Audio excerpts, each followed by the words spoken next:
नेपालमा गाँजा इलिगल छ तर गाँजाको कन्जम्पसन इलिगल छ जस्तो मलाई लाग्दैन किनकि हाम्रो देशमा बेरोजगार भन्दा बढी गाँजा खाने मान्छे भेटिन्छन्। यहाँ नेतादेखि र्यापर गायकदेखि नायक धेरैलाई गाँजा खाने आरोप लागेको छ। कतिले भने क्यामेरामै पनि एक्सेप्ट गरेका छन्।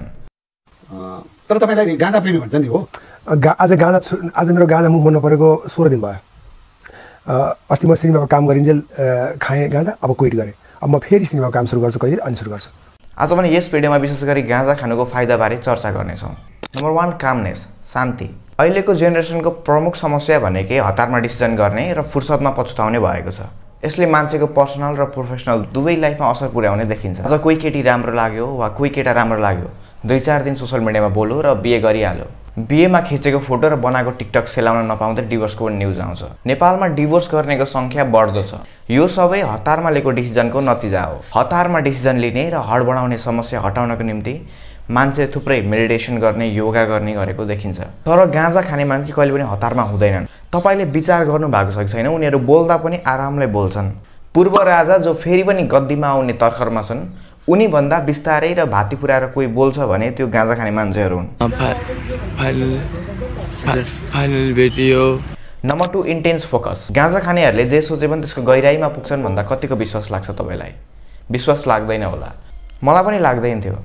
तर एक दिन म र मेरो गाँजा खाने एक साथी क्लासमा बसिरहेको थियौँ र उसले मलाई अचानक भन्यो, ब्रो तिमीलाई थाहा छ चराहरू उड्दाखेरि किन खुट्टा खुम्च्याउँछन् भनेर?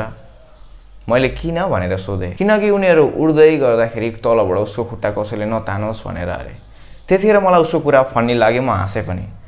तर जब म घर फर्केँ र सुत्ने बेलामा उसको कुरा मलाई क्लिक भयो। उसले धेरै गहिरो कुरा गरेर छ।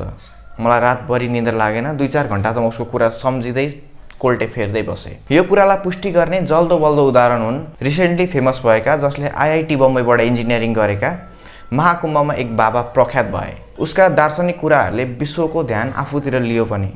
तर पछि गएर थाहा भयो उनी पनि गाँजा सेवन गर्दा रहेछन्। यो घटनाले सबै गाँजा खानेहरू दार्शनिक नै हुन्छन् कि भन्ने कुरालाई साथ दिएको पनि देखिन्छ। यति भन्दै गर्दा दार्शनिक बन्नलाई गाँजै खानुपर्छ भन्ने गलत अर्थ चाहिँ नलागोस्। नम्बर 3 निन्द्रा।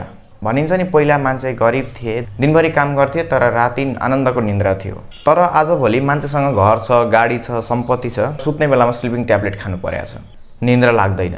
तर गाँजा खानेलाई हेर्नुहोस् न, उसलाई केही कुराको लोभ छ न केही कुराको तनाव। ऊ यस्तो संसारी मायाबाट माथि उठिसक्यो। बस उसलाई चाहिएको बेला गाँजा, पेटभरि भात खान पाए ऊ दिनभरि सुत्दिन्छ। हेभी स्टोनर त धेरै सुतिराखे हुन्छन् कतिवटा। कि त लट्टा त्यही त बजारमा हेभी स्टोनर कहीँ देखिदैन, घरमै सुतिराखे। Number 3 weight loss. मोटोपन कुनै देशको नभएर अहिले पुरै विश्वकै समस्या हुँदै गएको छ। मोटापन बढेसँगै चोकचोकमा जिम र जुम्बा क्लास धमाधम खुलिरहेका छन्। तर गाँजा खानेलाई बाल छैन। उसले कहिले बेल्ट नलाइ पेन्ट लाउने हिम्मत पनि गर्दैन।